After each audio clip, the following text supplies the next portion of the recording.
Sanibonani maswati kithi kuto tonke tinkhalo telive la Kangwane eSwatini lonivuselako namhla entsambama nguye comrade Velaphi wakaMamba Sibongo. Nawuthandza-ke ungathi the Black Mamba, the one and only, the original. Ungahamba-ke ucedze umhlaba, angeke uyikhanze i-Black Mamba lenye lefana nalena. Sanibonani-ke maswati namhla ntsambama sengiyo insimbi yesiphohlongo lapho khona sihlangana khona onke malanga ngelisonto uhlalisane nami lapha ka-Visionary Perspectives eSwatini la sibuketa khona tindzaba tepolitiki elive laseSwatini sibukete netintfo letentekako khona eveni. Hlelo-ke lolu maswati kithi lolu progressive lekukhanya kwekuthi likhulumisa tindzaba telive at a high level la sizama khona kwekuthi sitihlatiye ngelulwimi lwesiswati siphindze sitehlise sitibuyise ezingeni lemaswati ukuthi ahabule atfole loko langakutfola kuto tinkulumo lesisuke sikhulumisana ngato la. Siyajabula-ke maswati kwekuthi lihlelo liyalandzelwa kakhulu. Siyabona ukuthi nani niyachubeka neku-interacta nalo nekukhomenta khona elihlelweni. Kuyinto lenhle-ke leyo ngoba siyati lokuthi lihlelo selwalalelwa kakhulu emakhaya la siva khona ukuthi ama-families ayahlala alilalele lokwenta kuthi kube kuhle loko ngoba letingxoxo lesiba nato la tiyawakhanyisela emaswati tiwavule tona tingcondvo kwekuthi kule politiki lesibhekene nayo singayibamba kanjani ukuze kuthi live ligcine likhululekile.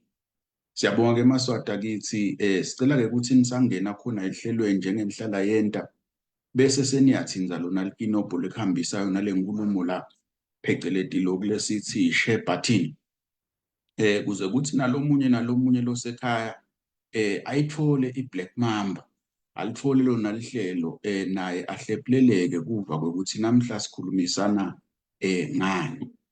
Utaba mcoka-ke maswati akithi kwekuthi namhla niwethamele lolu hlelo ngoba sithinza sidleke namhla sidleke sasathana. Sihloko sethu sanamhla maswati akithi sidabe sibuketa indzaba yenkwala. Sibuka kwekuthi nasikhuluma ngetindzaba tepolitiki indzaba temnotfo eveni sibuka tindzaba tenkholo kanye netindzaba temasiko nemihambo. Singayithatha siyihlatiye kanjani thina la ehlelweni indzaba yayo inkwala la ka-Visionary Perspectives eSwatini. Cela-ke maswati kwekuthi niphindze nitshele bona bogogo nabomkhulu emakhaya kwekuthi uthi Black Mamba solumile ekuthenini bogogo nabomkhulu fanele bahole 2000 emalangeni nangetulu. Lelive lesiphila kulo litawukhona ukuthi likwende lokho. Uthi Black Mamba bonke bantwana eSwatini fanele bafunze mahala kusukela kunkulisa lesithi early childhood development base bayocedza sikolwa bese bayakhethela-ke ukuthi bathola i-first degree nayo lefanele ibhadalelwe nguhulumende noma-ke bathatha tona temakhono nawo lafanele kuthi abhadalelwe nguhulumende ngoba lesiyaye sikubone ngasemuva kwekuthi letifundvo temakhono tinekucekeleka phasi ngazuthi tona tifundvo leti third class education kanti ngitona tifundvo letiniketa abantwana emakhono ekutiphilisa lekufuna kuthi uhulumende lothuthukako njengelive lakithi akukhuthalele lokho ukuthi wonke umntwana lofundzako kungabi nje kuthi ufunze ngengcondvo kuphela kodwa kube khona netintfo lotifundzile ngetandla takho letingakuphilisa noma ngabe ukuphi la emhlabeni. Sikhutsata lokho-ke maswati kwekuthi bantwana bafunze mahala i-quality education njengoba sisale sigcizelela la ehlelweni.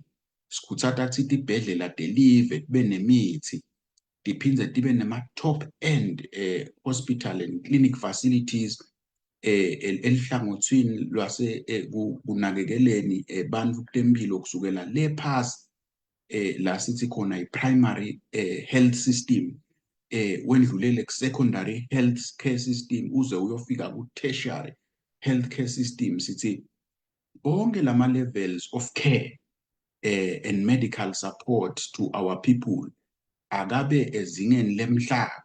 Sithi le live lesinalo leli linayo i-propensity noma-ke linayo i-ability nasibuke tatimali lelinayo ne-standing yalo emhlabeni yokuthi ingadenda le tinto le. Sifuna uhulumende lotawakha imigwaqo ingene onke emakhaya la kuhlala bantu khona le kuma-rural communities lapha ka-visionary perspectives eSwatini. Sifuna emanti lahlobile langakaduli. Siyabona nje emaphephandzabeni namhla nginakile la ukuthi iphalamende iphasise 12% hike, losho ukuthi 12% kwenyuka kwentengo yemanti. Ngikhumbule eMaswati ukuthi iphalamende lenatshelwa ukuthi le iphalamende yemahlahlandlela, natshelwa ukuthi iphalamende letawuniketwa imandate, natshelwa ukuthi iphalamende letawumanani. Namuhla-ke eMaswati kwenteka the exact opposite. Lesitindvo lesanitshela ngato kokuthi lukhetho phasi kwetinkundla aluzange luze luwasimamise noma-ke luwasite eMaswati. Saze sanibekisela sathi kwabona labo MP labaphuma khona lapha ephalamende baphuma ngoba kuyehlulekeka kusebenteki lapha ngekhatsi. So i-institution leya lekufuna ukuthi siyicollapse, sicalele phasi sakhe live kabusha in a revolutionary way. Lokutawukhanya ngokuthi le phalamende lensha letawakhiwa kube iphalamende matomu awo onke abe sestandleni teMaswati.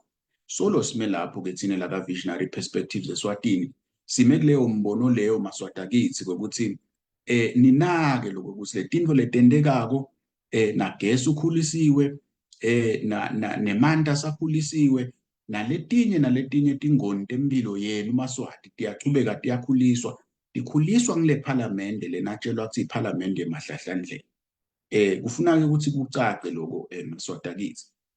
Lokunye-ke lesifuna ukukhulumisa ngilokho ukuthi thine la ka-Visionary Perspectives eSwatini sifuna ukuthi bantu labasha babe nemathuba emisebenzi. Nangabe bangekho emsebentini kube netindlela tekuthi banakekele kanjani bantu labakhubatekile, nabo babe nemathuba ekusebenta nekunakekelwa nguhulumende. Tintfo leto Maswati lekufuna ukuthi njalo la ehlelweni ka-Visionary Perspectives sitishaye sipikile, sitigcizelele ngoba tintfo letiphethe lo hulumende lotako lesithi niyawumuva nisemakhaya, bogogo bomkhulu, bantu labasha nonke le demokrasi lemenyetelwako nitayiva nisemakhaya uma ngabe sangenile uhulumende webantu. Kwanyalo live linahulumende wemndeni, linahulumende longawacabangele Maswati ngoba vela usiwa la Maswati. Sithi-ke lokho kufuna kuphele ngoba onke emave emhlaba lamhlabeni Maswati akithi njengoba sihlale sigcizelela aphethwe bohulumende labakhethwa abantu. Isimple nje leyo nto leyo, and siyagcizelela lokuthi uma ngabe bakangwane solo bangafuni, siyayisikhulumela ehlelweni ngema-instruments of power. Uma ngabe solo bangafuni kubuyisa letikhiya tekuphatha lelive, le banikati balo bangilaMaswati, le ebanikati bawo kungilabantu lafanele bavote, babe nelivoti lelishicilelo leliphelele, livoti leliyawusijinga lisite kokuthi lisebenze bantu nabali-exercise. Sisasho njalo nje Maswati sifuna kudumisa lapha even laseBotswana, sikubonile kwenteka lokhu lesikhuluma ngakho. Kungasilive laseBotswana kuphela, nase-South Africa sibonile i-African National Congress nayo iba netinkinga, kodwa kuhlalwa phasi kulungiswa kuthi uhulumende-ke njengoba i-African National Congress seyidliwe elikhethweni sotawakhiwa njani. eBotswana-ke uhulumende wakhona bekaphethwe i-BDP, lokhanya ukuthi beyiphethe for 58 years. Lo ngikhuluma nyalo tikese tijikile. Sekuphethe iphathi eLesotho leyasungulwa nga-2012, November 2012, lokuyi-umbrella for democratic change, lokuyiphathi leyinhlanganisela yemaphathi lamanengi lahlukahlukene. Le umholi wayo lomusha kungiduma Bhoko. Siyabahalalisela-ke bantu baseBotswana kule milestone lenkulu lesebayendile, lekhombisa ukuthi livoti in a democratic country liyasebenza, in a peaceful country liyasebenza. because it is neither the gun nor is it blood that is the foundation for progressive societies. But the foundation for progressive society, for societies, is the vote and the people's mandate, the will of the people. Ngiko simbonile labe ngumengameli wakhona eBotswana, former President Masisi, aphuma nakabona athi inombolo vele tiyamshaya, atshela abaTswana ukuthi uyabeva kuthi bathini, ngoba leli live lala baTswana lisila Masisi ne-BDP. Kanjalo-ke nathi la eSwatini sifuna lokho. Kuthe eMaswati ayawutikhethela athi afuna kuholwa bobani. Ngoba kude live leliyawuholwa ngumuntu ngenkani, ukuthi awu liyawuholwa ngimi, ngimi lo yawuligwamanza, liyawuba lami, ngiyase ngiyawuguqula libe lami, mina nelithimba lami noma mina nephathi yami, kude into lenjalo. That is why power is always contested. That is why ideas are always contested.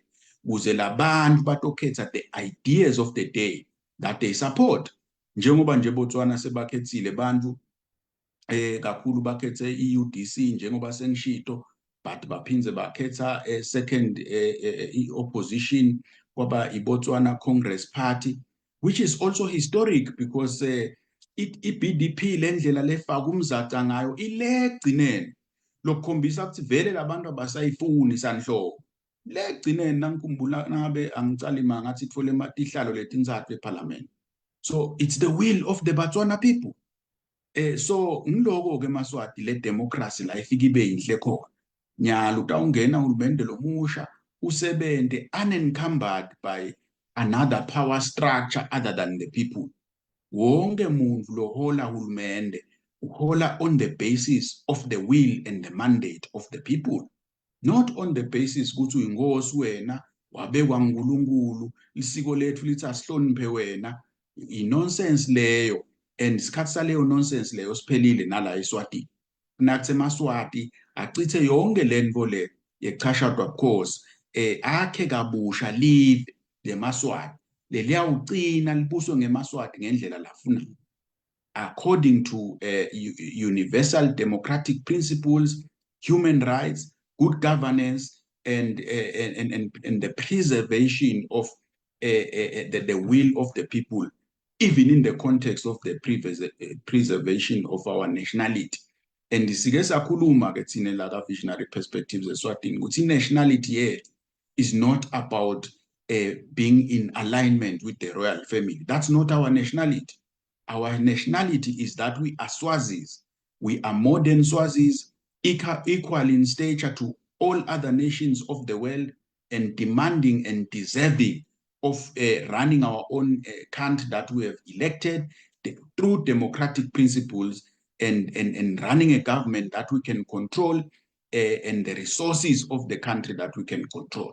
Yonke le nonsense ukuthi lifa leMaswati ngoba lama resources elive lifa la laMaswati, bese le lifa la laMaswati liphathwa njengomndeni munye.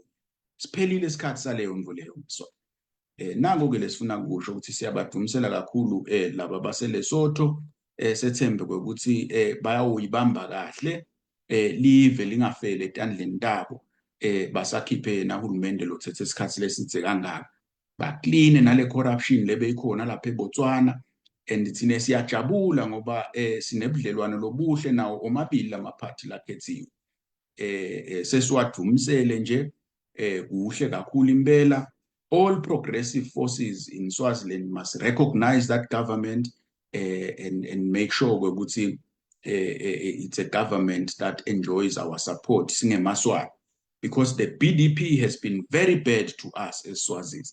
Even in 2021, at the height of the massacre, Masisi sent people to Swaziland who came secretively, bangas consult lapha, waze wadinga ukuthi sihambe siyongena lapha ezulwini labe babhace khona lapha eRoyal Villas, singene ngenkani bangafuni ukusikhulumisa.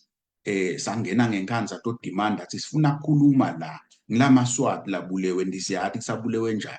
Masisi lo wathumela abantu ngasese kulendzaba yaseSwatini. advala lapha etula angafuni ukuyikhulumisa. So the lesson that we are drawing here is that power is not permanent. And nalaba kangwane, they must be reading the signs. We would say power is not permanent. The fact that the people of Swaziland are persistent in this push for democratizing the country must show them, we would say, it is time. It is time to let the people run their own affairs. That time has arrived. Sifuna-ke kuphinde sicomente lana about a number of articles. I think there are 2 articles that have appeared on the Swazi Bridge, seemingly pontificating or preaching to us about militarism and the use of violence in civil society, and preaching to us about non-violence as a strategic approach to driving the revolution. First of all, you will not be lectured to by the Swazi Bridge about non-violence. We know what non-violence is, how it works, in what context it can succeed. We have read about it, we have practiced it even in Swaziland. What I want to say, we are very clear that the people of Swaziland, unlike is being said in the articles that they've written, the people of Swaziland have not sought violence. Violence has found the people of Swaziland. The people of Swaziland have never been violent, but the government has been severely and acutely violent against the people of Swaziland. We are dealing here with an insolent, recalcitrant government that kills with impunity. That's the violence that the Swazi Bridge must be talking about. We are dealing here with a government that massacred people and attributed that massacre to mercenaries. We are dealing with a government that hired foreign mercenaries who are still stationed in the country. The whole of Mhlambanyatsi has been transformed into a city of mercenaries with their families, sitting there and planting seeds of discord, harassing our people at night. That's the violence. When we speak about violence, violence in and of itself, theoretically and otherwise, is defined very clearly, even in terms of development balance. The fact that our people go to hospitals and don't find drugs and they die, that is violence. The fact that children don't have food in schools when they are supposed to have warm meals twice a day in school, that is violence. Violence is when Emaswati go to schools and find no teachers. That is violence, the Swazi Bridge. Violence is when our people face high taxes but see no dividends from those taxes. That is structural violence. You have to go and read about what violence is. So we are not going to be intimidated by you with your long, useless articles about trying to preach to us what violence is. We know what violence is, and we are going to respond to the violence of the state. We want that message to be very clear to you, yourselves, your handlers, and also to the international community. That's our position. We are not going to tolerate any forms of violence visited upon our people. And we have made it clear that it is a duty of every revolutionary to respond to violence. That is what we're doing. That is what Swazis are doing. Even the program of dealing with police officers that were killing our people and soldiers that were killing our people was a response. It was not because leaders have suddenly become wantonly violent and bloodthirsty. No, Swazis are not bloodthirsty.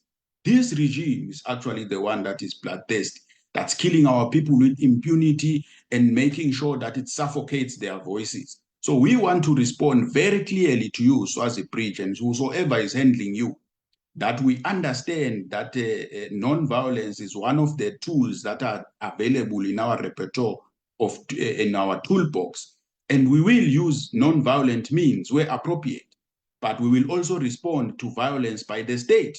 It is as simple as that. And the political barometer of the struggle has necessitated the conditions that we are now in. It is not our fault if we are unable to read those conditions.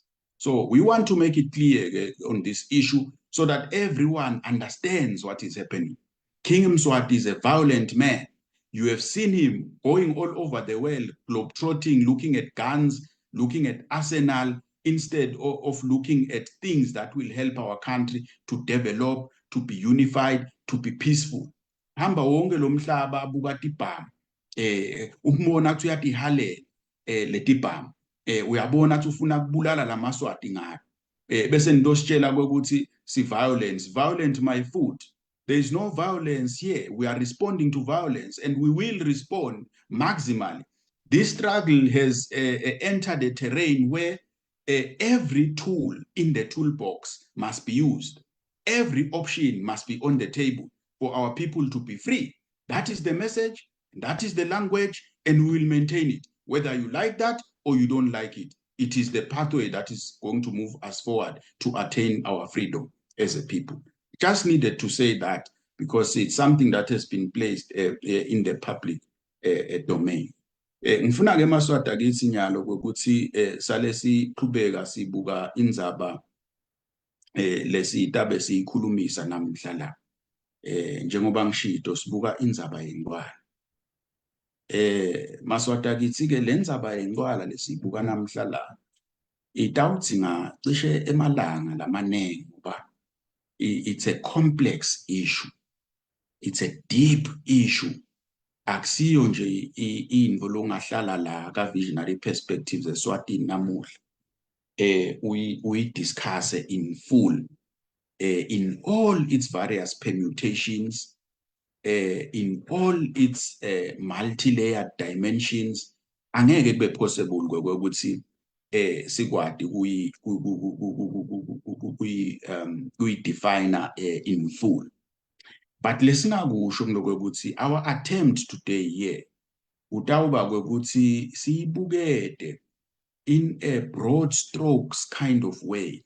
Wekuthi masikhuluma ngencwala mbambamba, firstly historically sikhuluma ngani, iyini, isho ukuthini kuleti nhlangothi tepolitiki lengitibalile, leti nhlangothi te-economy lengitibalile, leti nhlangothi tenholo ne-culture nemasiko nemihambo yethu singemaswati.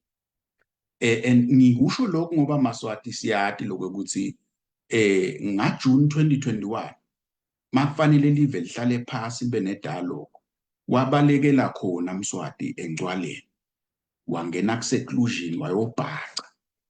Wathi nakaphuma encwaleni waphuma sekanesibinzi sekuthi athi kudise i-dialogue letawuba khona kulelive. So nanyalo Mswati utawuya ku-seclusion, ivamele seclusion yakhe ekucala late October or early November.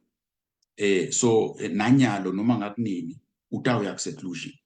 Sifuna-ke la ka visionary perspectives eSwatini ngokuthi emaswati sekake abe nayo le conversation, noma-ke setike tibe khona leti ngxoxo lemakhaya lelesizama ukuthi nyalo siticale leto tingxoxo leto ukuthi emaswati ati lokho ukuthi manikhipha labantu abenu njalo ngeminyaka baya le encwaleni bayohlala le emntini walenye indvodza tinyanga letimbili, nisuke nentani mbambamba, in the physical sense, in the spiritual realm, in the cultural realm, in the political stratosphere.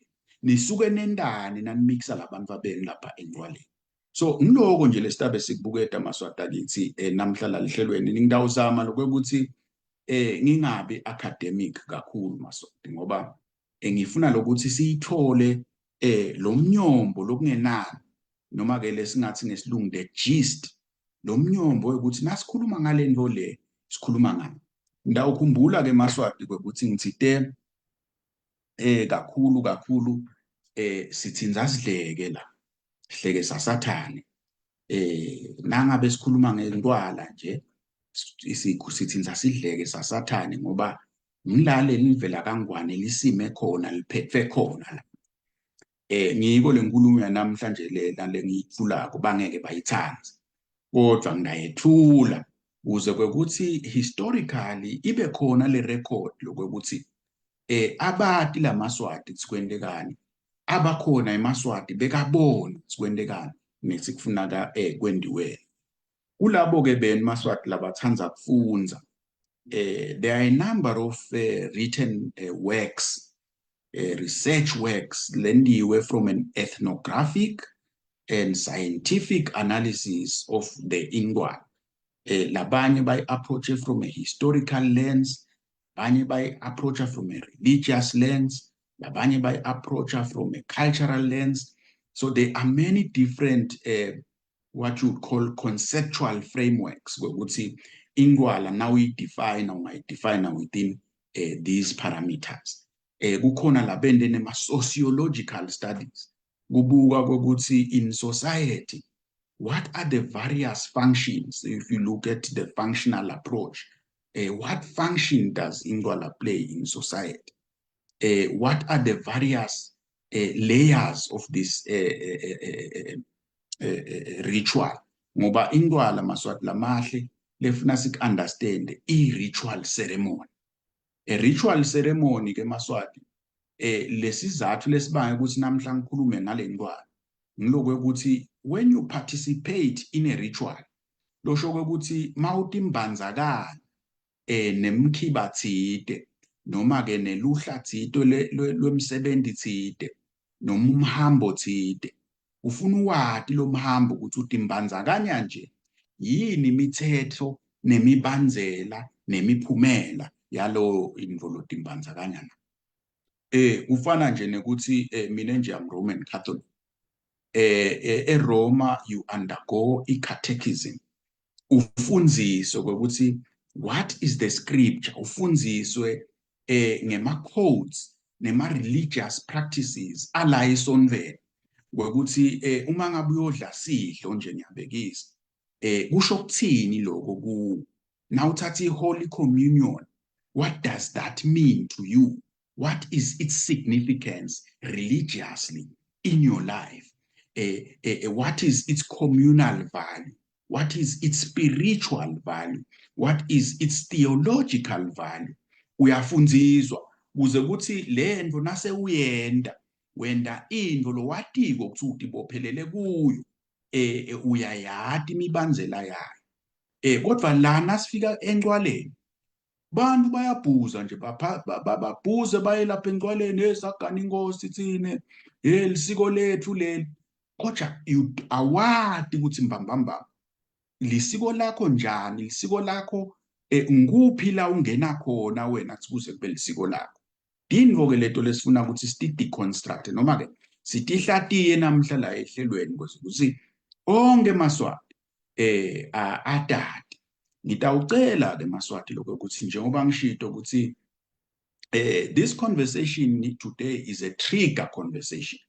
bakhona abantu labadzala lamakhaya kufanele bayifundzise lensha lokuthi yini letinto letendeka lencwaleni tendiwelani futhi kuze kuthi lensha ikhule idadi letini ingakhuli lensha imbonywe ithelwe luthule emehlweni ingadi lokuthi lelive mbambamba tsekelo dalo dikude so emaswati ke kuzakhululeke one of the things lefanele ukuthi athi deal away or do away with nglemveni kwayo and ngisho lokho maswati with strict confidence in what I'm saying wekuthi letisekelo talelive ngito letfuna sitibhidlitwe kwakhiwe sisekelo lesisha a new philosophy and foundation of this country so that we are able to get to the government that we want ngoba nyalo siphethwe ngetisekelo ne-philosophical outlook ne-identity lengasiyo yethu we are wearing borrowed robes and we don't want that we want a new nation state that will define us we want to build our own identity it may sound idealistic but it is what we want and sifuna ke ukuthi nini emaswati you are responsible for the future of this country and you are responsible for taking the decisions that will lead this country to the right revolutionary path as a country within the community of nations that will be proud of itself, not a country that will be proud of a family. ngoba ingwala maswata kithi is a ritual yemndeni wakwaDlamini le nyalo kulesikhathi lengikhuluma kuso uholwa ngumswati wesithathu. Nakucala lapho ukuthi historically maswata kithi ingwala eveni laKangwane ayisiyo yakhona. If we look at the history in pre-colonial times noma ke kusengakafiki eMangisi le ngwala le ritual umgidvo lona wengwala kwakungumgidvo webakandwane bakandwandwe ke bebaholwa ngushifu noma ke inkosi bekuthiwa nguZwide. Zwide ke wase wenzisela umntwanakhe wase uthathwa ngusomhlolo lona bekuthiwa nguSobhuza 1. Wathatha umntwana waZwide ligama lakhe kwakuthiwa nguThanzile wakandwandwe sibongo. Le ngwala ke maswata kithi ichamuka lapho, ichamuka naThanzile.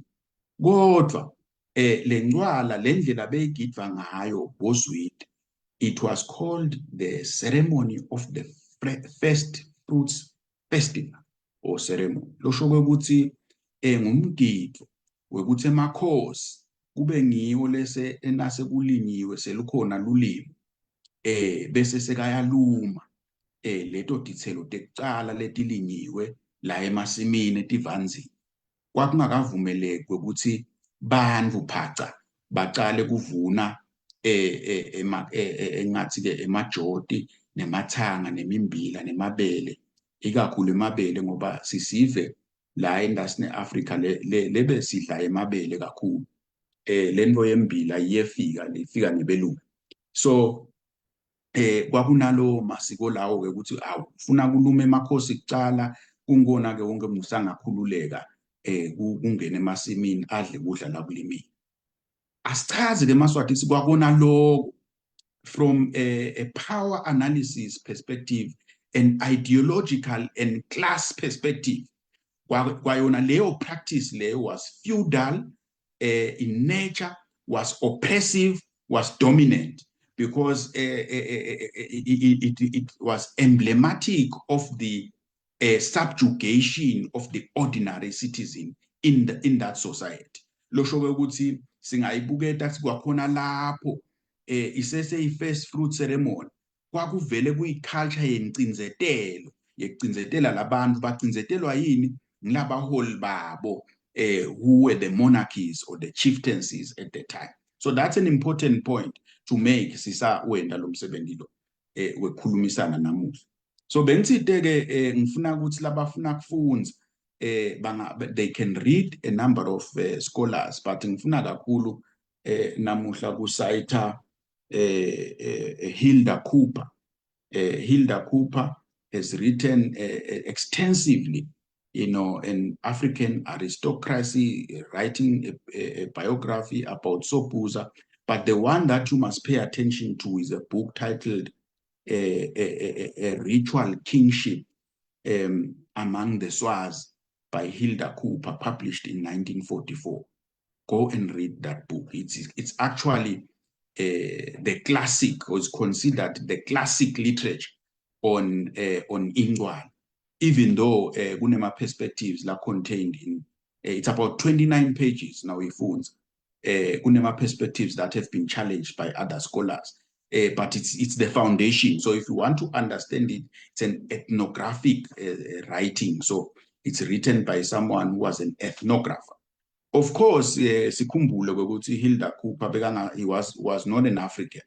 So some of the things that she wrote may have been also lost in translation. So I do want to give that caveat as nisa ifunza leyo ncwadi leyo. Another interesting author is Philip Bonner. The works of Philip Bonner are instructive on Ingwala. You can also read the works of Mawick. You can read the works of particularly this guy called Bruce Lincoln. Bruce Lincoln actually writes a very instructive piece, because some of the things that is showing Hilda Cooper, he sheds some more light on them. And the article that he has written is titled Ritual, Rebellion, resistance, one more on the Swazi Ndwala. Ritual, Rebellion, Resistance, one more on the Swazi Ndwala by Bruce Lincoln. And so that's some of the literature that you can read for yourself now nje ukuze ukuthi utokhona appreciate a lot of things about our history, the rich substance around the conversation lesikhuluma ngayo namuhla. So why I want to start us off ukuthi the Lengwala ceremony le Tanzile has been evolving over time. Losho ukuthi ingwala lebeyigidva ngasikhathi samswati wesibili njengoba sengisho ukuthi ya introduced around that time, and yaqala kuthatha configurations thide, including configurations nasikhuluma politically that were aligned to a nationalistic kind of standing of the Swazi society. But lokumntwa kakhulu la lokuyibasis lekufanele sik-understand ngifuna nonke nikuconze kahle Maswati ukuthi ingcwala isiyo iculture yenu, futhi ingcwala ayikadesignelwa ukuthi ibe yiceremony yenu. In fact, when you participate in the ingcwala, you are participating in your own oppression. Losho ukuthi mawungenela ingcwala udansa umgidvo lobulala wena ngoba kwakhiwa kwayo njengoba ngitawuchaza yakhelwe ingcwala kwekuthi bukhosi bube nemandla etikwesive, bukhosi noma ke inkosi ngoba umuntu longena ay role player historically and even in present day history engcwaleni kuba inkosi kangangoba nakude inkosi kubade ingcwala. Ngisho seyibekiwe nangabe iseseyincane isengafiki ku-age of majority iseseyiminor kuba bade lencwala. Nangabe nje kukhona libambela sithi kune queen regent, kuleso sikhathi kunale queen regent ayigiva ingcwala iba ngekho ngoba lo muntu longena central le ingaye lento yencwala ngile nkosi, and lokuthi abe central la kule ncwala wendele kwekuthi adominate noma kacinzetele wonke umuntu loseceleni kwakhe. Kwekuqala ingcwala yakhelwa kwekuthi icinzetele labomnakabo lanabo latalwa nabo la kuloyise wakhe, ngoba phela amaswati ngiyakhumbula ukuthi ngesiswati kuthiwa inkosi sematholeni, losho ukuthi inkosi lebekwako sikhathi lesiningi iba ngilencane, ithi nayibekwa ukhanze ukuthi labomnakabo labadzala nabo bayasifuna lesitulo bayayibangisa, so kufuna ukuthi abanqobe bonke lo msebenzi wengcwala ke wase uthatha le shape leyo under the administration yaThanzile kwekokuthi le ngcwala akube yinto leyente kanjalo ngeminyaka, ungasabi into nje ukuthi first fruit ceremony, sale kuba yinto yekuthi lamaswati akhombise i-allegiance lankosini, lamaswati athotshiswe bese kwakhiwa nalo kuthiwa ngemabutho le regimental system. Ngiko niyayinibone lapha njalo nabagidza le ncwala kunemabutho lahlabela tingoma letihayako, tingoma letinetiswane letichwensa abantu labamelene nenkosi, because yonke le ceremony idesignwe ukuthi vele imelelane nebantu iphakamise ubukhosi. So indwala Maswati akithi ngiloko i-institution yekugcilata eMaswati indwala, and it is also a class-based institution lebukwe ukuthi kune royalty, bantu labatitshela ukuthi bona bangetulu kunathi ngelutalo, they are not equal to us. And ngiyo lento leyo ke Maswati that the revolution is about. Ngiyo lento leyo lekudzinga ukuthi siyicedze kulelive ngoba kude umuntu lonengadi lehlukile kunalomuntu. Onke Maswati ayafanana, noma ungathatha ligojwa usike la emkhonweni kutawuphuma ingadi lebovu. Ngisho kumswati kutawuphuma lebovu, ngeke kuphume leblue. ngeke kuphumele green, tawuphuma lebomvu. So people by nature fundamentally are equal in right and in stature. So the struggle in Swaziland is about that. It's about the dominance or the hegemony of the Dlamini clan over everyone else. And le ngcwala ke i-institution noma ke i-ritual leyakhelwa lokho kokuthi le nkosi ibe dominant over everyone. Ngiko netibongo tayo nawuyiva bayibonga ibongelelwa kokuthi icinzetele bantfu. Ayibongelelwe inkosi kokuthi itshelo tsilingana nesive sive funa siphile kahle phasayo no sonke isikhathi nawunaka letibongo tayo tekunyathela abantu wena lo wagwaza ngempenseli wena lo lo wabulala kwabanjanjani lo wabhodla kwafa abantu yonke le nonsense le is part of this very complex political tapestry yekugcilata lamaswati. So incwala ngilo so lokuthi kiqiniswe ngalendlela lenjena kusukela ekuthenini lo mbango labukhosini uba khona nakubekwa lenkosi lensha iba khona le contestation yekuthi nami ngiyafuna njengoba nibona nje nyalo clearly kwekuthi sicala ucabanga ukuthi kutaba nguye inkosi. And in history sibabonile nalabanye bangene enhlambelweni ngeke ngibabite ngemagama laba labeni labancane batawuhamba bayo researcha lo kunebantu abenkosi kulabantwana basobhuza lo wesibili lophilanya lebe bangene enhlambelweni bacabanga ukuthi kutawuba ngibe inkosi. So it's that politics. So le ngcwala iqiniswa lapho ke ukuthi akucreate i-ritual letawenda kuthi lo bukhosi busime la kulo muntu lophakanyisiwe ukuthi nguye lotawuhlala la kule situlo. So le nto ke maswati lesidila nayo is very very deep and complex, and we need to cut off the head of this thing in order for us to be able to have a proper country that is not based on all this nonsense but is based on a pure and a new starting point for Sive seMaswati.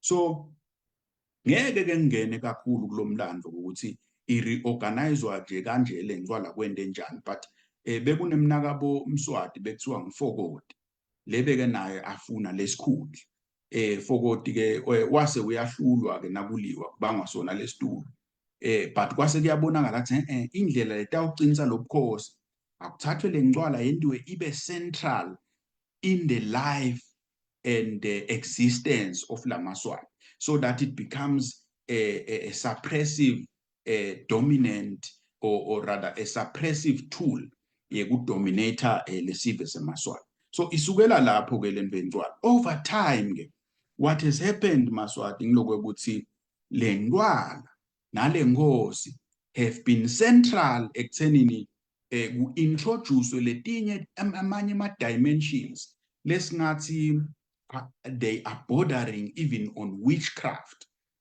La sibona khona ngokuthi one of the key things letendekako engcwaleni ngilokuthi uhanjwe lonke lelive linqutfa linqutfa lelive kungena abantu lamakhaya kuthiwa bayahlamahlama. Historically ke the only place labangayi kohlamahlama khona ukaMamba. Ngalinye ilanga ngiyake ngiyichaze leyo history leyo ukuthi why bangahlamahlami kaMamba futhi bangahlehlisi nalokho sesibona nje nyalo under this stooge labasibekile sebacala kuhlehlisa abantu bakaMamba into lengendiwa cultural, which is why actually even this whole thing is going to collapse. But ke if we are to follow a historical analysis of it, so lokunqutha lamaswati the understanding yabo because laba abakadlamini le intellect yabo i-base la ekuthenini le live efuna balithakathe lonke. So kuyahamba kunqutfwe lamakhaya kunqutfwe lamitini lemifuleni yonke indzawo etikhotseni tindvongeni kuyiwe ngisho elwandle imbala bese kuyahanjwa kiwa lela kuthiwa kuse-Embo khona laba suka khona laba bakadlamini historical nakhona kuyawuba netindvo letiyawutsatfwa la kuhlangana imifula khona lekuthiwa the confluences of the rivers thathwe leto tindvo leto ke kubuywe nato la ngaletigubhu letigubhu lehle kukhulunywa ngato sikuhanjwa nesigubhu siye kuyiwe naselwandle suke sitothala yonke leyo doti leyo sekuyabuywa ke le tinto leti tisentshentiswa la ekugezeni ngalolwimi lwabo, ekugezeni lenkosi nasekuyisuleni nasekuyiciniseni. Ngeke ke Maswati ngingene la ngoba ngishito ukuthi deep lento lena kuze uyifunze ufuna nawe uyotifundzela. But kunebantu labathite, kunemakhosikazi thite la lethi nayibekwa lenkosi avele nawo abekwe kuthiwe desula mziti leti. Tibongo takhona bomathebula namotha dithathwa khona tesula mziti. Tine role letithite letidlalako njalo ngalesikhathi sengcwaba. And lesesula mziti lesingisona sihambe embili ngile nkosikazi lokuthiwa ngilamathebula. Le ngesiswati akukafanele nethitala umvana. Kuyacala nje emlandweni ukuthi itala umvana ayekelwe aphile ngilosicalo lesenimbona adle emaswati. Nguye ke lo bekungakafanele ukuthi aphile kube nje sasiphila lokho akade ngayakhanywa lento yalahlwa lapha because akukafanele ukuthi ngabe ngaleli siko lesiswati angisho ukuthi kunjalo Maswati. Ngingive kahle. Mina I'm a human rights activist, so angihambisani nethi kubulawe bantu. But I'm saying to you, that was the culture then, what should have happened. So, banale role ke labayidlalako lapha ngekhathi. Lokuthi ngithinze le tinto leti Maswati ngilokuthi ngifuna nibone lokuthi nguphi ke wena la ungena khona kuyo yonke le nonsense le.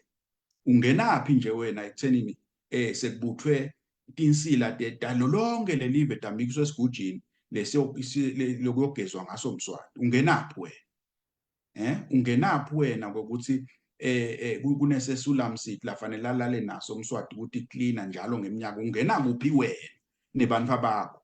Now mixa labantu bakho lapha bageca lisekwana bayowakha le enclosure noma ke lesibaya sethi kwendiwe yonke le mikhiba le. Uthi kwendekaphi abantu bakho? Kwendekani kuleli khaya lakho spiritual if you participate in these rituals? Because sathi ukuthi eMaswati incumbi athi angema-Christians predominantly literature isitshela ukuthi well, some are saying 80%, some are saying 85%, 90%. The country is predominantly Christian.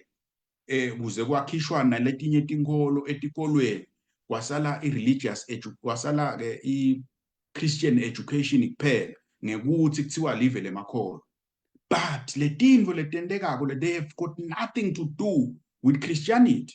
So ngiko ke ngithi Maswati akithi the key protagonist or the role player kulento lena yencwala is the king and his mother kwendelwa letiga letendelwa lapha elitsitsini la kuhlala khona lonina khona. So umbuto ke lomkhulu uthi thina esiMaswati singena kuphi la? That's the question that I need you to ask and be critical about.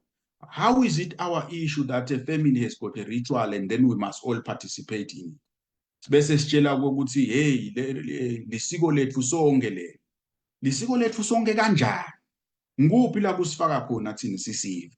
So ngiko ke ngithi Maswati yinto lele funa sibuke nangabe bukhosi bufuna kwenda lento lapha tendele lapha eceleni kude thine sive la singena khona nala sihlangana khona nje nale nonsense le labayendako lapha bayintinsula msidi nayo yonke lento le bese kuthiwa i-identity yethu leyo. Mina nje ngithi identity, I don't have an identity of sorcery and witchcraft.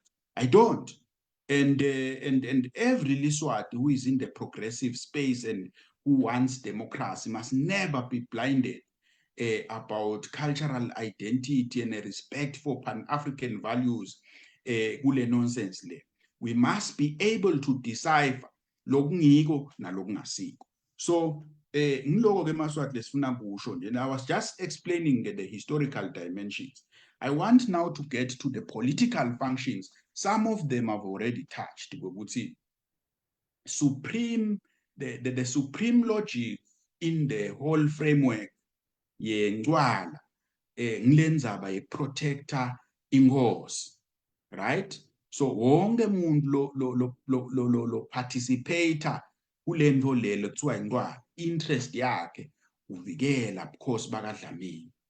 So njalo ngeminyaka nanikhipha abantu abenu ke nini baya lapha bathi bhu bawuthole emateki bathole in they they are manufacturing their own suffering.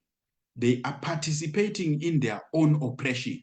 Losho kwekuthi kufana nje lento yokuthi ungaba nemuntu lo njengakadzeni ube ne-slave master kuthiwa ngumnikati wetigcila lo, bese lo mnikati wetigcila abothi njalo nakane mhlambe njalo ngama-Friday abe nelidzili abite leti bilataka tinatsise tshwala tinatse tidzakwe kushaya lisondo tidzakiwe kuse ngemsombuluko tingadatinethi tibobani.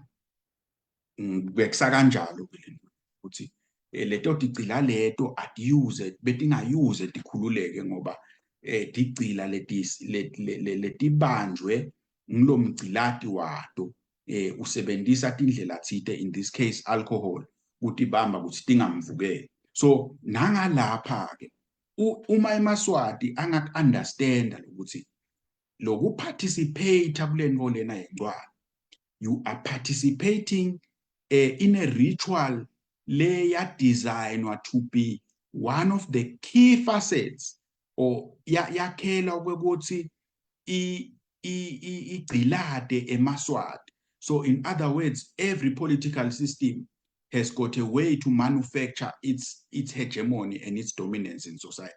So lenye ke yalawo ma-instruments evela kangwane yekubusa emaswati political ngilenvo yencwala. So lencwala it's a very complex religio, political, cultural, traditional event, and it has got a number of different dimensions. Ngeke ngene ke kulokuthi igidwa kanjani kunencwala lencane lithathe emalanga la bathi mangaki ang 14 kubukwe inyeti ukuthi ime kanjani incwala nje ihambisana ne-new moon, bese kuba ne-great incwala noma ke lokuthiwa incwala lenkulu yona ke ihambisana ne-full moon. Angeke ngene kule tinto leto ngoba tinto tabo phakathi babo lokho, but what I want to say ukuthi kunalama energies la combine elements of sorcery, elements of reading the celestial bodies and all those things. But ekugcineni kwako konke tonke letinto leti tendelwa kokuthi waqiniswa lenkosi against tithatayo ke bobani nguwo wonke umuntu lofuna kuyichitha. Losho ukuthi wena nje nangabula ku-mass democratic movement usuke emswati atiqinisela wena. That is why le enhlambelweni sibitwa ngemagama kubitwa Mlungisi Makhanya, Velaphi Mamba, kubitwa bonke labantu labala kulomzabalazo. Bacede emabuzo bonke sebake babitwa lenziwe because la kule ngqondo yabo lencane bacabanga ukuthi thina sitawudefeatwa ngumuthi ngeke sichubeke siyifune lento lesiyifunayo nabasibita letigujini. We want to tell them very clearly ukuthi we are not going back. We want our country back, and no muti designed in this world is going to work against us. This is what we want to say. So politically, incwala is a stratified ecosystem. Losho ukuthi yinto le yabunjwa yafaswa over centuries kadzeni. Iyasebenta over generation, but nyalo seyathatha le configuration yebuthakathi, and the chief priest walobo buthakathi lobo is Mswati himself. Now umbuto wami ukuthi nibasaphi nini bantu babenu kule ndlela? Why do you take your children to this thing? Why do you take your women to this thing? Your wives, your sisters, your girlfriends to support this thing? Because this thing is an anachronism of the past. It doesn't deserve to be in a modern society. It is backward and it is disgusting. That is what it is. And sifuna ke kwenda kube clear ukuthi ngilanga niyoku-understanda lokho maswati kwekuthi la kwabunjwa ibhola yekwekuthi nihlushekiswe ni incwala ngiloko. in a nutshell. So, bona, the way they've packaged it, they've packaged Ingwala as a symbol of national unity. They've packaged Ingwala as a strengthening of the king in unity with the people. So mawubeva bakhuluma le language yekuthi i-monarchical democracy is a marriage of the royal family and the people and the ballot box. Yonke le philosophy leyo is part of lokuqabanga lokho kwekuthi at the center of our existence singemaswati fanele kube nebukhosi. And we are against that. We are saying we can exist as a people without the royal family being the center of our existence. They can exist as a royal family if we so want, but they should not necessarily be at the center of our identity and our existence. So the struggle in Swaziland, Maswata kithi, singaloko le struggle esislo. Because uma ngabe sichubeka sithi they have to be at the center of our existence, kusho ukuthi siyaqhubeka ke siyavuma ukuthi abacontrol ibudget yethu, abacontrol elive, konke abendela bakuthandayo kube kungatheli bona kuthela lamaswati. So and asikufuni ke lo. We are revolutionaries and we must act as revolutionaries that have an ideological clarity about ukuthi le struggle lesi singani, how do we want to wage it, and how do we want to dismantle le oppressive system lesidilana ngalo. Bese ngichazile ke ukuthi le ndwala is a ritual, it's a form of tribute or allegiance to the monarch. That is why kwakhiwa lamabutho. And lapha nayigidwa ngenqwala lencane kuba nendlela labagidza ngayo. Nawunaka ngenqwala lencane bagidza in a semicircle or a crescent shape. Losho ukuthi bathatha the shape of the crescent moon ngaleso sikhathi leso. But as baya enqwaleni lenkulu, they then take a circular or a rounded shape where lamabutho avala le enclosure la kugilwa khona letika. Tonke lento leto tine ditebhisi takhona in the process. And mbuto lomkhulu ukuthi ungena kuphi wena. Ungenaphi wena kule nto labayendayo. Ngoba kube sesontweni ngabe uyati ukuthi ukwendelani. But la wenda info longayati ukuthi uyendela ini. And bulima ke ligama laleyo nto leyo. Ukuthi you will participate and then longayati ukuthi yani yati uyangena. Ngiko ke kunalento ukuthi ayibukelwa bekunene. Wonke umuntu uyayigidza. Wendiwani netlimi ngoba yonke le ecosystem yekubuthekisa abantu kanje abantu baphethe inkilingane bagijima baye emfuleni babuye la nelibhakede leseliphelelwe ngemanzi bamemede ngidawubutheka le ecosystem yonke le philosophy yakangwane iphilosophy yekubuthekisa abantu. And thina kasito tlimi angiyuze nje mina ngibuthekiswe ngumuntu la emhlabeni. Akunenzaba kuthi ungibani, whether you claim to be in the progressive space or you are the king or you are whosoever, angiyuze ngibuthekiswe ngumuntu. The only person mhlawumbe longangibuthekisa nguNkulunkulu lo wangakha impilo yami le depende kuye. That's the only person or entity or whatever being or energy it is that lengangibuthekisa. Lo munye umuntu la emhlabeni abuthekise mina, never. It's never going to happen. So le culture ke lena yentwana is part of this ecosystem yekubuthekisa emaswati in every way. Ngoba besides lokuthi niyete lapha and gidze and pay allegiance and keep abantu babeni bayogawula hlahla babuye batogegedela lo muntu lona gilatiga lapha, ngeke ngene ke ukuthi usuke endani lapha niyakwathi nanithi in the public domain. But you are participants in this oppression. Kuthiwa nani you are part of this nonsense. Nanisuka la niyaphuma niyohlabula emasimu akhe. All letinvo leto maswati, they are designed kunibuthekisa. Sifuna ke thina kwakha live la ngeke libuthekiswe khona. Asifuni nekubuthekisa abantu. Because yonke labor la emhlabeni is paid for. Mabe ufuna kuba nesizanzana, you can't have free labor. Mabe ufuna kuba nesizanzana uyasicasha usibhadala. Mabe ufuna kuba nemfana wetinkomo uyamqasha umbhadala. lona kunani yena ukuthi utabobita abantu bahlakule emasimu akhe mahhala bese kuthatha i-tax imali lekhishwa ngulamaswati taxpayers money ibhadale labantu labahlakule emasimu akhe. That is part of the power configuration that we must dismantle, because when you have a president or a prime minister, no one is going to be going to with the masima president will leave. No, the president ayifama ufuna kulima batata whatever utawuqasha abantu bamlimele masima akhe. That's it. Why must the state participate in the weeding of someone else's fields? And I'm beginning now to bring in the economic dimensions of this conversation. So this is a multi-layered ritual lena yendwana. Ngiko kutobona na yogitwa lapha. Every key government official ukhanza afake isimohlwana alapha afake letinto leboya takhona leti whatever it's called.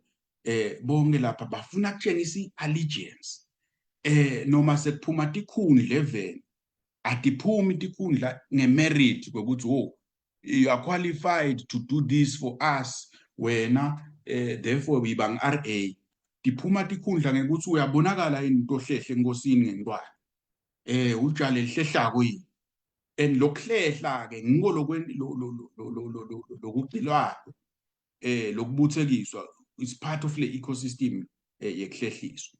Nali ke point lelinye politically lengifuna kulengeta which is very important because what happened in June 2021 also speaks to this point.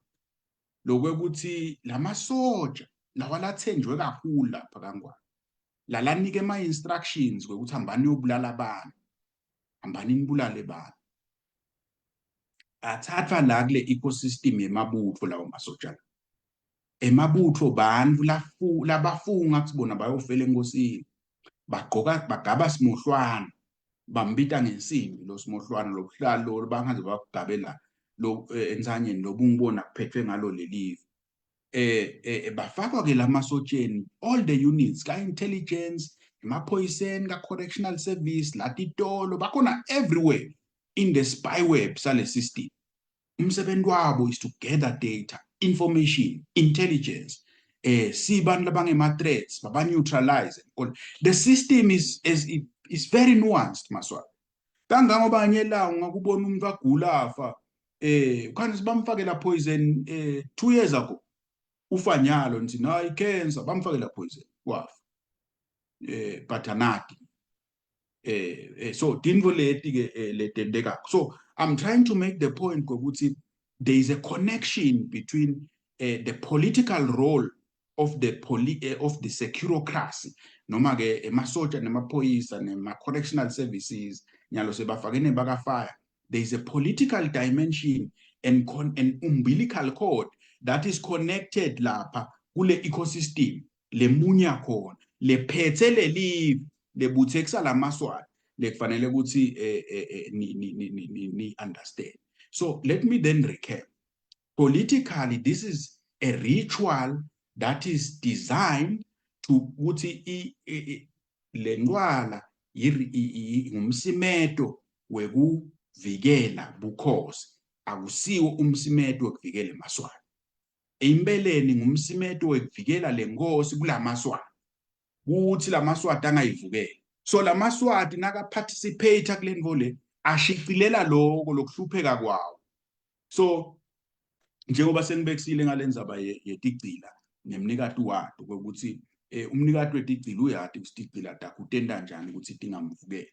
So le institution ke lena noma ke le ritual lena yentwala is a ritual of power and dominance and class structure or class power in society.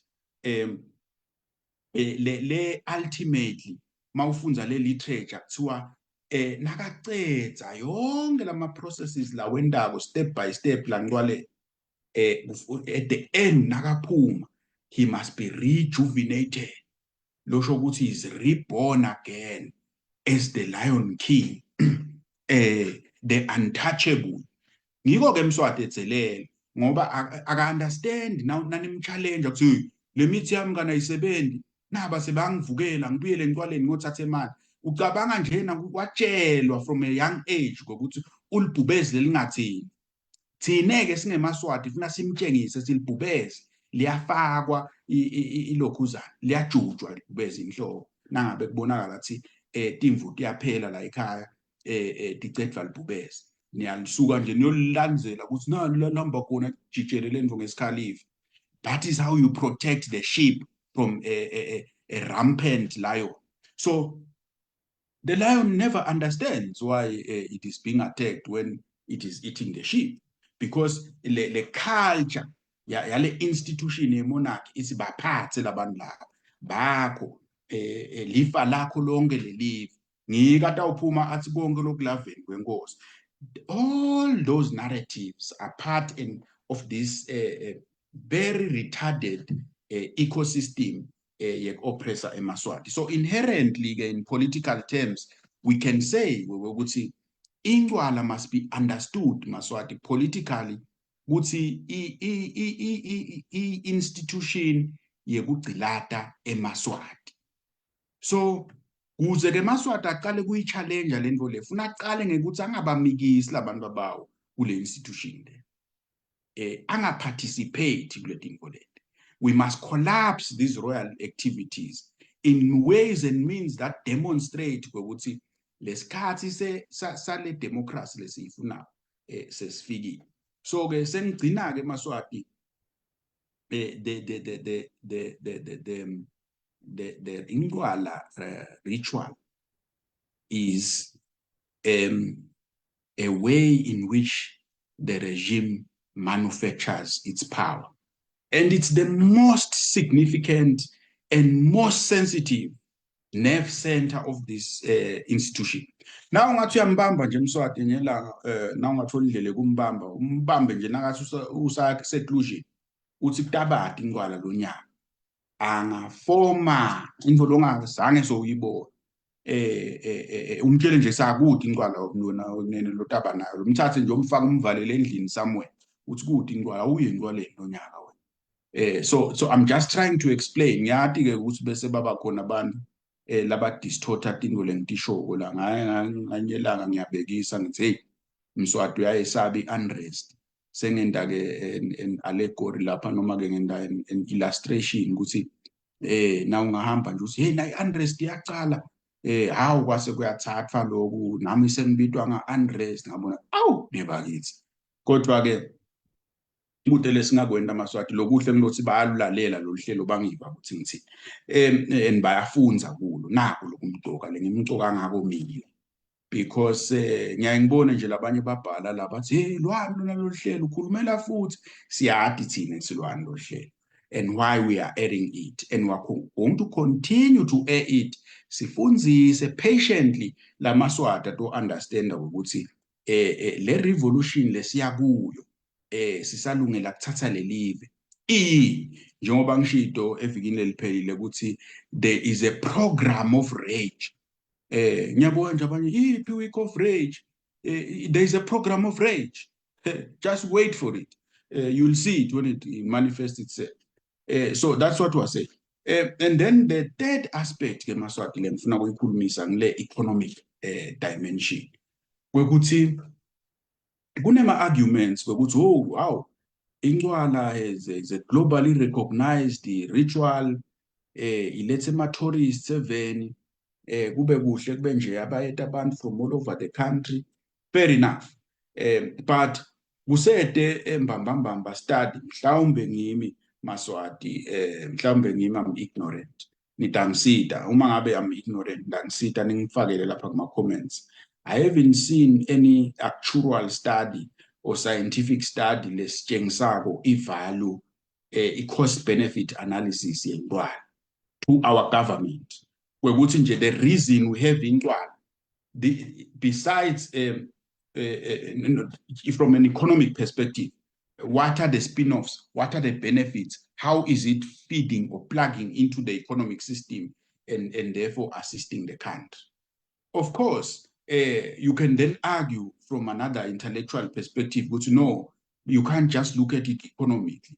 There is also the national cohesion, aspects. There is also the unification of the nation aspect and all that. But I've already explained that.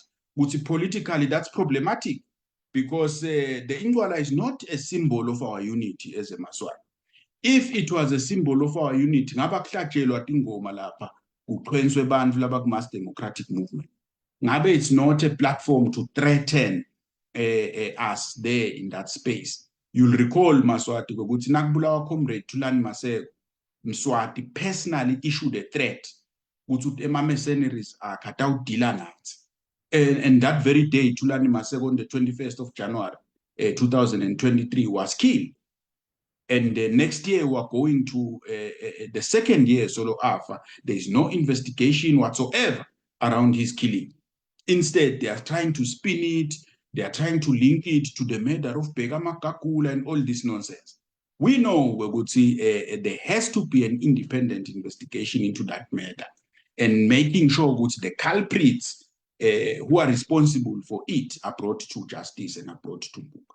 But that's not the point today. The point is, I have argued very strongly, we would say, the narrative and the philosophical discussion about Ingwala being about us. I have showed how this is not the case.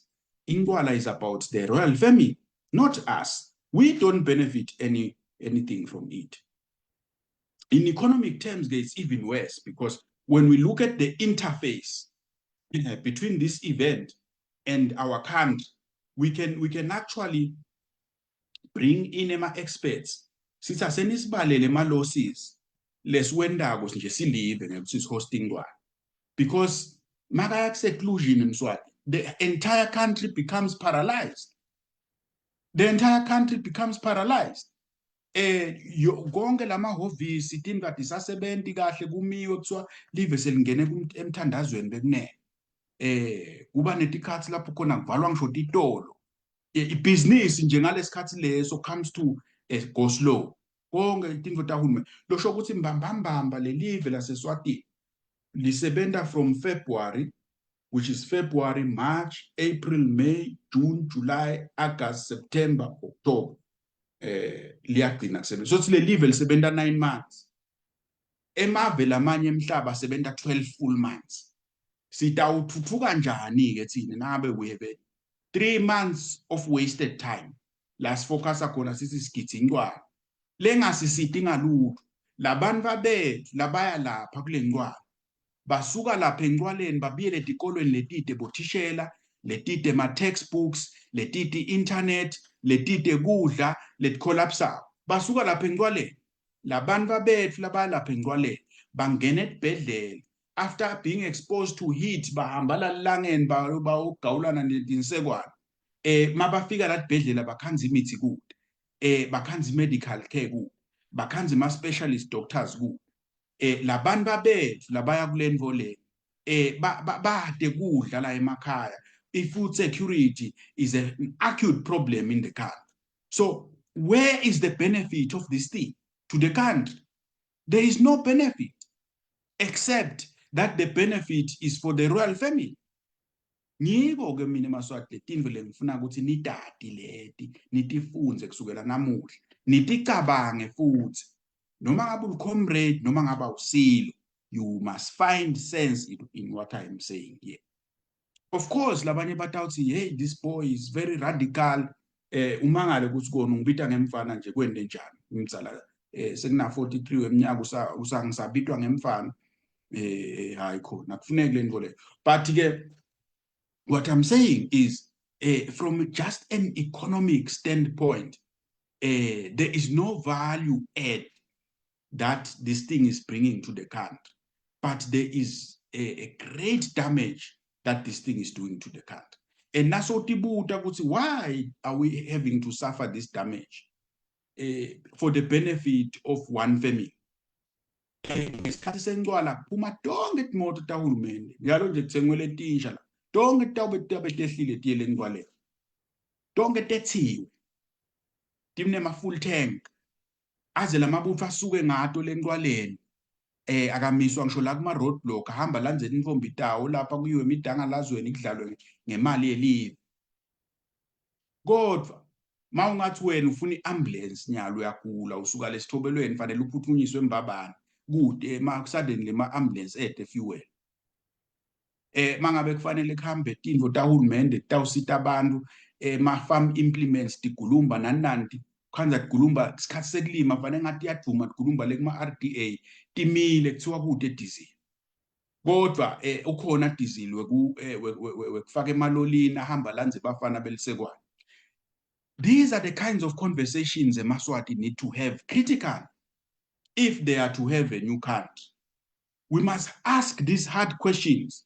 Ukuthi le live ligcilatelwanga ngoba le tindvo lokwendiwa ngayo lo mcimbi lo akusiyo imali yaMswati echamuka ekhikhini la le tindvo letendiwa khona imali yesive taxpayers money noma bangathi lenye ichamuka ehlotsheni tenkosi kude umuntu onehlobo lana live lelinehlobo kuthi uyichamuka katibiyo nato teMaswati yabo akusito tenkosi.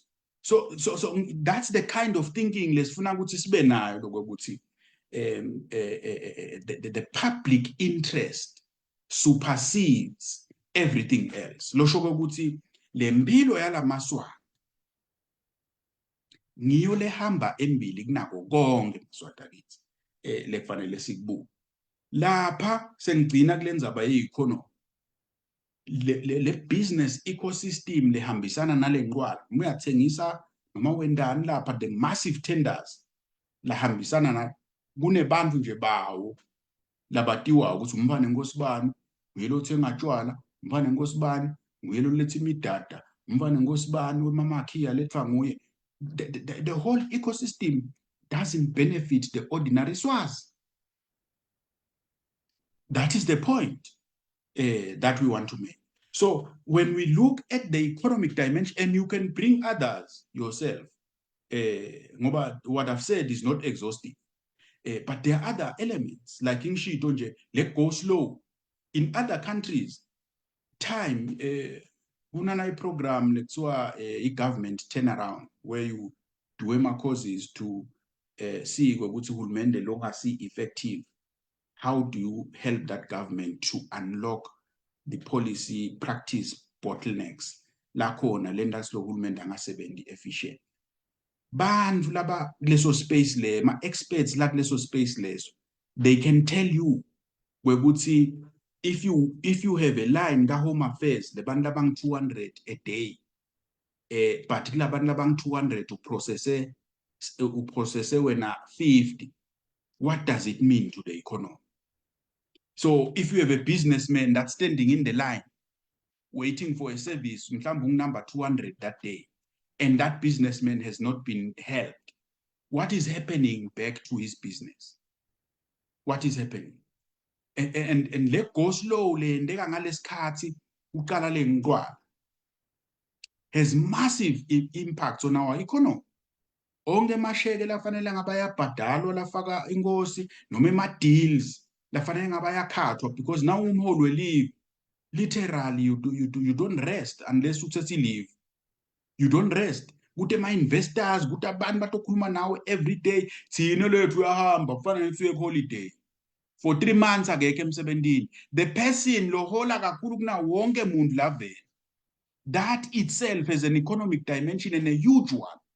Remembering ngokuthi Mswati imali yakhe nakayihola in advance yena akafani nathi sonke ukuthi uyasebenza ngenyanga uhole. Yena he gets the money in advance. That is why cash flow ye live ihlala inema problems le live alcoholic function le ka treasury kunetimali efanele ihlale likhona letigathe iRoyal Command ukuthi hey imali yelive but ihlalele nje ukuthi Mswati icommand lafuna kuyikhipha ngemali ithi.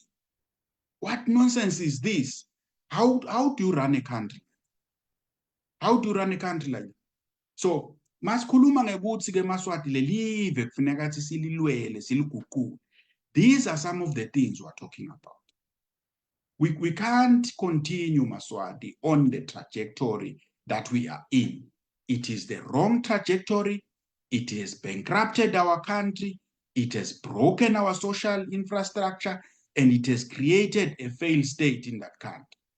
A country that has a lot of promise, a country that if it is well governed with the correct partnerships, with the correct vision, it can be turned around and can be a marvel of the world. Nyalo kuthiwa kunankwe, but as soon as Mswati angena ku-seclusion kude ngikwelo tabakhona. Yonke into it comes to a standstill. Kujangaza emabutho lonke lelive endalento bengisho kuhamba kunquphe emakhaya ebantfu and all this nonsense. Bese kuthiwa iculture. Iculture leyo asiyihloniphe. Ngiyakhumbula nje ukuthi bantfu lamanje abo Pastor Justice have spoken about these issues very strongly in the past, and they were suppressed. So ke bengisathi ke yonke le ecosystem le economic le lapha around Ingwala nayo doesn't benefit ordinary Swazis. Kumbe kungaba ngilabo make nje lokhanza badayisa lapha udlanyana ama-chips anyana nakunalabafana during the time kwalisekwane and all that, and that's it. But that's low level, and once a year, it's not a strategic, sustainable economic model. Lengenda kuthi bantu bakithi baphume poverty, bangene ku-middle class, baphile impilo letingcono, impilo etinemali. Ngoba thine philosophy yethu Maswati ngifuna kwenda kube clear. We have a philosophy that says that eMaswati must have wealth. Sifuna eMaswati thina abe nemali.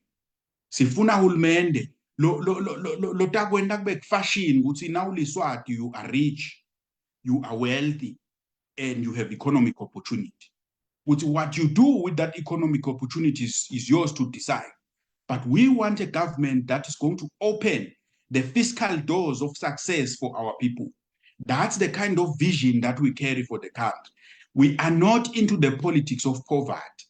Asifune eMaswati abethi mbuya, ahlekihlekiswe ngawo. Iswati lalihamba khona kuthiwa hey siyancengancenga nje. Nathi siyadla ida nje.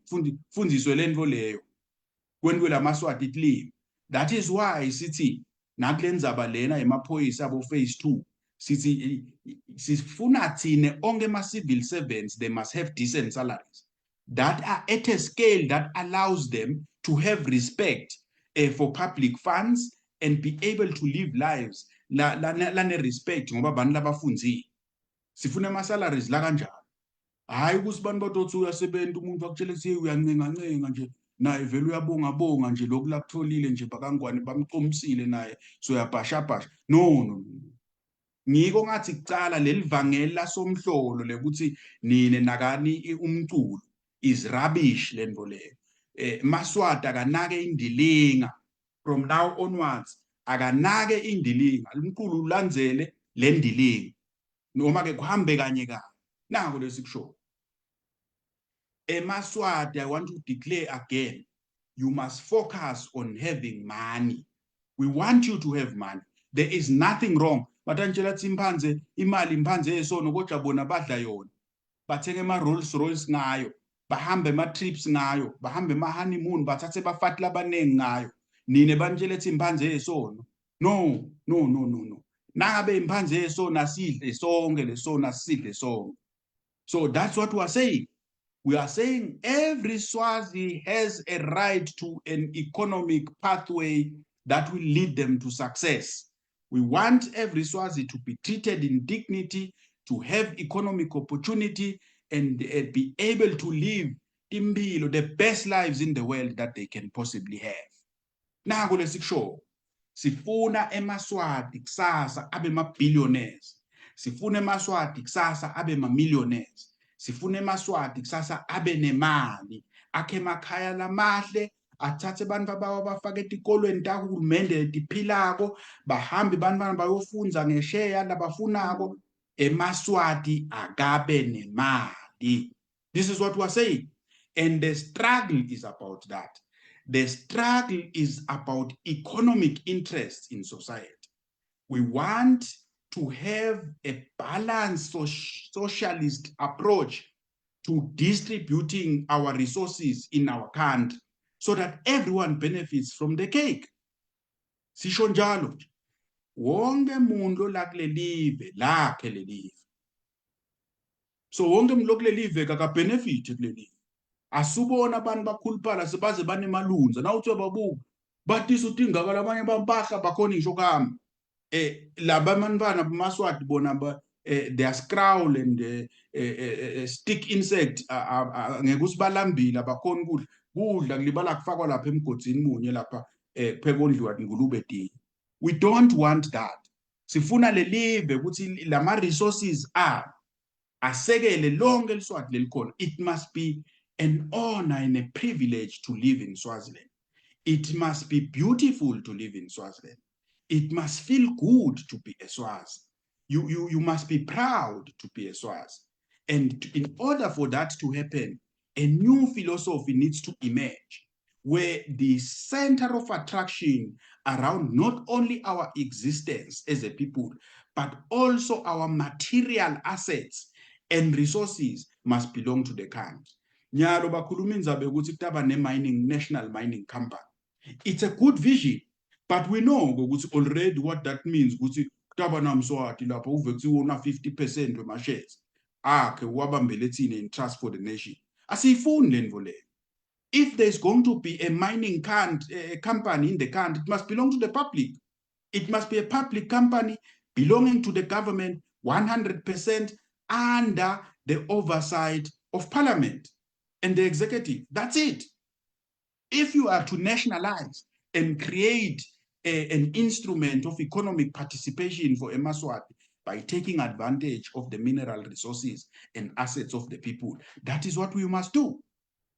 Nyalo bafuna kwakha i-national mining company yabo sebasukele lokuganga kwabo.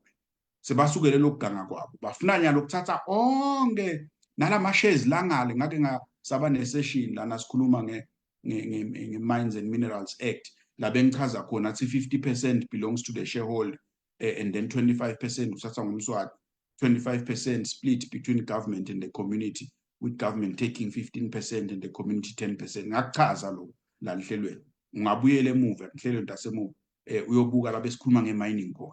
So what they want to do now, ngoba sebebe wonke lo mnotho bafuna create le mining company le bese le mining company 75% wayo utawuva sowubanjwe ngumswati in trust for us. We don't want that. So that is why this struggle, Maswati, is important and urgent and very, very important for Bantu bethu. Kuze Bantu bethu baphile eveni leliphilako, we must stand up and make sure ukuthi le live, we put it on the right pedestal, we fight for it and make sure ukuthi yonke lento labayendako ngoba sebayabona sile live liyangemtsha wendoda liyahamba sebacala kwenta tonke lama-move la. We will undo all these things when the country is taken over by a democratic government. Setalisebenta lelive leli, bantu bethu bakhanze live leliphilako lelisound. Futhi kude umuntu lotawucabanga ukuthi utaba ngumswati wesibili la lelive lingakhululeka. Kude nje umuntu lotawuphinda asigcilate ngalendlela lesigcilateke ngayo. Ngifuna ukuthi kuvakale lo. Democracy is going to be the fulcrum of the new nation state that we are going to build. The will of the people of Swaziland. Kude umuntu otaba nguNkululwana besithixo wethu sikhothame yena like kwendeka la kumswati. We are not going to allow that. It must be clear. If you have ambitions to treat us like Mswati is treating us or even worse, forget. It's not going to happen. We are not going to allow anything like that. So the last point ke Maswati ngiyabona lapha sengu 29 past ngiyaxolisa kakhulu ngani 5 minutes ukuthi the religious aspects sebake bayikhulumisa ke bafundisi labanengi lenzaba le lokuthi lama principalities nale mimoya lehambisana nale ndwana they are foreign principalities to the ethos and the meaning of the Christian faith. And lele sikubona kwendeka lapha Mswati abita inkonzo la bathi end of year prayer bese uyashumayela is blasphemous lento leyo. And kusinengiso lento leyo if you are a student of theology. We call it religious syncretism. Lokho ukuthi ubhice inkolo yebuKristu noma-ke letinye tinkolo utibhica utifake ebhodweni linye bese uyalisebenzisa tonke. It's religious syncretism. And uma ngabe-ke uthi ulukholo, lo nkulunkulu lokholwa ngemakholo, uthi yena nawufunza livi lakhe unkulunkulu lonemoya, longafuni kubhicwa nalabanye bonkulunkulu. Kodwa Mswati namakwakhe nalabakubo bayabhika, benda le religious syncretism. Bese kuye ngwathini-ke la kuthiwa, hey, inkosi yakwati kushumayela vele nje seyaba ngumfundisi and all these things. So the Indwala itself also has a religious and cultural dimension, because like besengishito, Indwala fundamentally is also defined as the prayer of the nation. It's where ngekusho kwabo njengoba senichazile kuthiwa the nation is rejuvenated. Umthandazo weMaswati ngilakathandaza khona eMaswati bese aba united aba munye nebukhosi bawo. That's the narrative. And mina I'm telling you now ukuthi akusi umthandazo wakho lento leyo. Uma ngabe ukholwa wena umthandazo wakho usesontweni la usonza khona. Mabe nje mina nje njengoba ngichazile mina Roman Catholic, I go to and attend mass. That is where I get my religious affirmation and I fulfill my religious needs and spiritual needs. Angidingi ukuthi ngiyekhaba omuntu ngiyohlanganela naye etibayeni takubo nakuma rituals akhe bese kuthiwa nami kwami. No, kwabo nje leyo nto leyo kwalapha kaNgwane leni beqwana. Akukude nje Maswati, kude nje la kusifaka khona thina. So uma ngabe uthi ngumthandazo weMaswati, no, Maswati anemasonto awo la kathandaza khona. So ngeke ke bese sekuba nemthandazo la kugangwa khona kube netinto lekuthiwa kulowo mthandazo kuyafihlwa, kunetinto efanele ningadiboni, angeni nini lapho tendiwa bungibo bodvana lengekhathi enhlambelweni, ngoba phela kunenhlambelo lela kugilwa khona tonke letika, lolisekwane lusuke liloku umbonya lenhlambelo utogangwa ke la ngekhathi kuthakathwe lesipho bese ke kuthiwa kwethu lokho i-religion yethu leyo, yinto leyo lesebenta kusuppressa thina i-religion yethu. No, that's a contradiction in terms. We can't have a process that is designed to oppress us, then expressed in ways that are made to make us believe that it is our own religion. So Indwala Maswati akusi religion yeMaswati. Indwala i-ritual yabo yabumswati nebakubo. Finish. Ngifuna nikonze kahle lokho kusukela namuhla. Kude i-religion lekuthiwa Indwala. I-event nje lento ngumswati nalabantu bakhe ema-masters ayo nginabantu balapha elwandle bakaNcumalo lo noma ke bakamkhatshwa noma Ndwandwe, whatever you want to call them. They are the principal leaders of that ritual. Ngibo labahamba bayele emifuleni lenguchazi. They are the prophets of the Indwala ceremony. What have I ke mina ngingivelaphi Mamba got to do with lento leyo labantu bakaNcumalo? Ngwakamamba mina. I have nothing to do with the Indwala yamSwati. Nawe nangabuwa kaMkhwanazi, mangabuwa kaGininza, mangabuwa kaMasango, whatever surname lonaso, you have got nothing to do, and you must not associate with something you don't understand. Ngoba ngichazile ukuthi bantu abayekele kubhubhutela bayo ngenela imisimeto nemicimbi yetinto labangati understand naletinga designelwanga bona. So the session today Maswati bekungukuthi we must unmask this thing, demystify it, simbule lengubo nitobona sigwabule nitobona ukuthi kunani lapha ngaphasi. So lento lena lekuthiwa Indwala, I'm saying it very clearly, akusiyo yethu, ayakhelwanga thine, yakhelwa labantu labayisebenzisayo ukusigcilana yaloko. And it is not a religion. Nalabantu lokuthiwa kusulelwa ngabo lemisiti, we have to ask questions ukuthi where are the gender scholars in this country who can one day come here on Visionary Perspectives Eswatini and help us have this conversation. What does it mean when you say utaba nemfati lo taba ritual wife? What does it mean in terms of gender equality that? Yes, you are saying it's cultural, but what does it mean? If we are to have an intellectual discussion, ukuthi usho ukuthini ukuthi lo muntu usesilulela msidi sakho usho ukuthi la usula insila yakho khona wena uyisulela kumuntu ngasiphi isizathu ngumuphi lo muntu lafanele kusulelwe kuye etinsila what informs this thinking that is so backward and so disgusting in this country? No. So we must then make sure that young women who are coming up don't allow this kind. They must have this kind of conversations in the universities, in the schools, in the colleges, so that we change our attitude as society.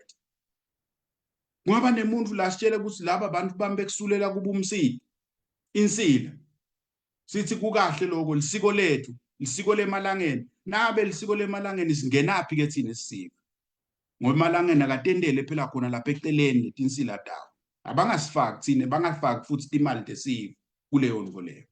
So this is what I want to say, that there are very important key gender questions and debates that we must have around this thing. So Indwala, in a nutshell, Maswati, if we are to look at it from a religious perspective, is based on the spirits of the sea. Imimoya yaselwandle, imoya yetipoko. Le moya yetipoko le, they have nothing to do with Christianity. So nine nimakholwa Maswati niwayisa aphi bantu benu lapha kulento le mimoya yaselwandle nayo yonke into. Nibayisa. Why are you participating in this thing?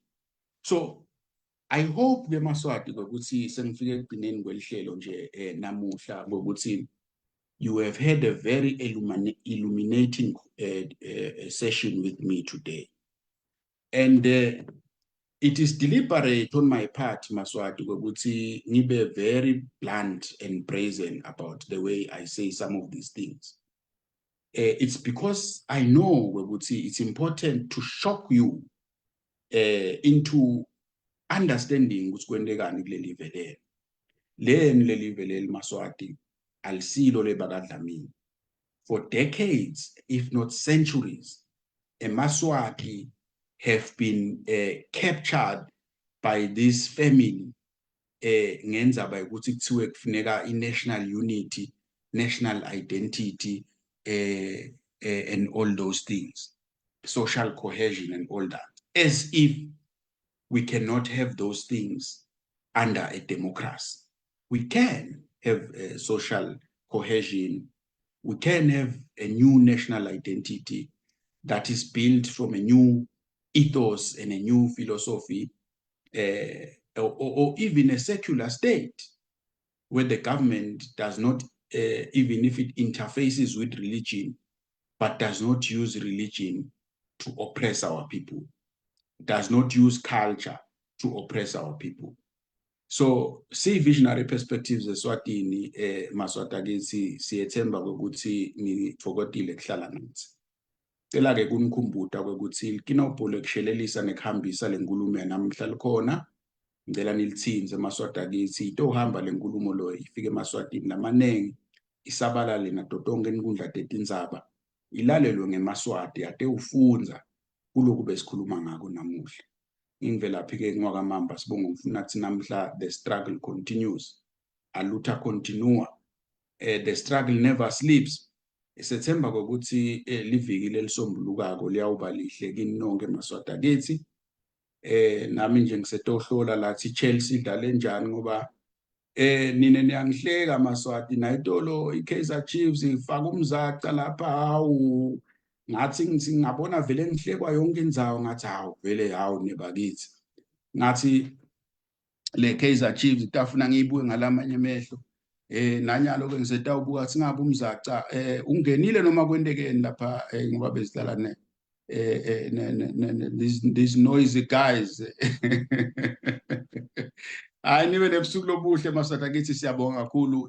Nilale kahle emakhaya, siyanithanda. Engathi umsa kaNkulunkulu ungaba nani. Siyabonga.